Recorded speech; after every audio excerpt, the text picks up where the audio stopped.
Sonic Frontiers Cyberspace was kind of a mess, which was expected pre-launch. I mean, I really don't think anyone was looking at the cyberspace stages like, oh yeah, that looks like it controls well. Except maybe Critical. But outside of like a dead open world, all the stuff they've shown with the actual, like, focused levels looks good. See, like this stuff, like the actual levels look good. And after launch, pretty much everyone agreed that the open zone was the star of the show, while the cyberspace stages were really just a speed bump.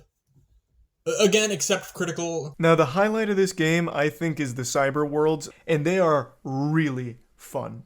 Which, by the way, Charlie, I'm not trying to start anything here, but like, really? You liked this? Really? The way I see it, Cyberspace at launch had three major issues. 1. Difficulty. All of the stages were too easy to S-rank. Except for 1-2, RIP Alpha Red. What 60-year-old dev thinks he's better at the game than me?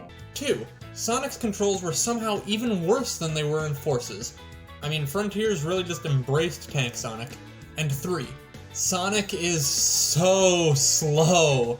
It seems like each stage has its own arbitrary speed cap for no reason, which makes its own 3D sections. You just have Sonic meandering around at a moderate speed. But we officially have 2 out of the 3 free DLC updates for Frontiers. So are these issues fixed now, and is it worth returning to the game to give it another shot? Let's start with the first issue. In Update 1, all of the cyberspace stages had their S-rank times shifted to be more difficult.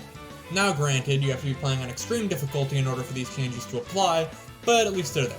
On top of that, if you are playing on extreme difficulty, then even just bumping into an enemy or a spike will instantly kill you and send you back to your last checkpoint.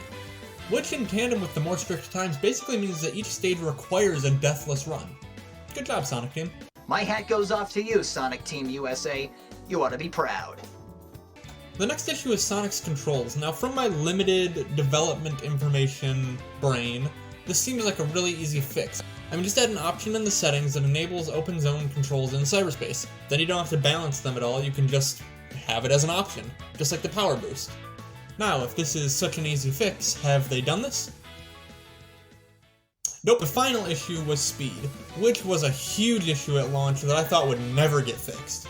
And then, in Update 1, they let you power boost in cyberspace, and it was still slow as hell. Really, guys? But then, in Update 2, they released the spin dash, and this is perfect. I don't know if they just forgot to add the speed cap or if they just chose to make it like this, but in 2D and 3D, the spin dash can really carry a lot of speed. Now obviously, if you wanted to use the spin dash in cyberspace stages, that's not really possible on a first playthrough, because you unlock the spin dash from S-ranking all of the action chain challenges, so you would need to be playing the cyberspace stages on a completed profile. But this niche issue just so happens to also be fixed in Update 2. Update 2 also added the New Game Plus feature.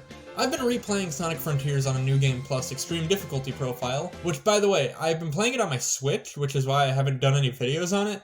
I don't really have a way to capture the footage. Also, it's the Switch version, so I doubt you want to watch that anyways. But flying around the open zone with the spin dash only to enter a cyberspace stage and complete it at Sonic speeds with a mixture of the spin dash and homing launches, it just feels so right. So I suppose the conclusion is, while cyberspace levels aren't completely fixed, they're definitely much better than they were at launch. And the answer to should you go back and give it another try is a strong yes. Just go into your finished profile and S-rank the action chain challenges to unlock the spin dash, and then try a New Game Plus Extreme playthrough. I promise you, you won't regret it. Or hey, if you don't have time to play right now because you're busy with work or because school is starting soon, then wait for Update 3. It's slated for later this year, and based on some of the rumors I've heard, this is going to be a great update. Anyways, this has been Random User, and if you liked this video, please feel free to subscribe, unsubscribe, like, or dislike. Whichever you do, I appreciate the criticism and or engagement. See ya!